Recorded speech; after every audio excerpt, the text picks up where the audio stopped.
Pulis, maraming salamat, yung ganon. Hindi. Pag kami nakita kang pulis, putang ina yan, huwag mong lalapit yan, baka bariling ka niyan. Imagine yung ganong klase. And we are paying these people. Anak ng toko. We are paying these people to make our lives miserable. Think about it. Taxpayer ang nagpapalamon sa mga pulis, tapos ang yabang-yabang mo, Tory. Huwag kayong mag-aasta, mga PNP, mga pulis, no? Sorry wag lahat, hindi lahat. Pero sa mga walang ya kayong mga kriminal kayo,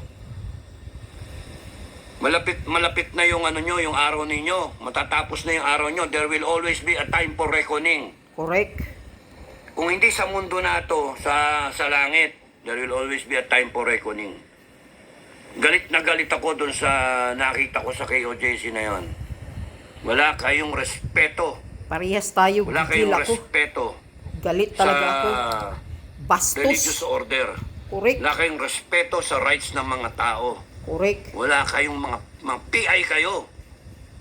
Kung ako lang ang taga doon, pinagbabambo ko kayo, kumuha akong 2x2 o tubo pinagkakataw ko kayo Putangin ng polis-polis, gago kayo. Sabi may mga baril-baril kayo. Maglitaw ako ng sarili kong itak o yung sarili kong baril na kahit hindi lisensyado, iuupa ko sa inyo. Magpubusan tayo.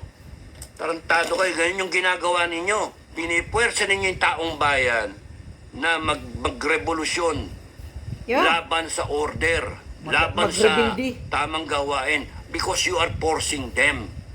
Kaya hindi dapat kayo magtagal sa serbisyo.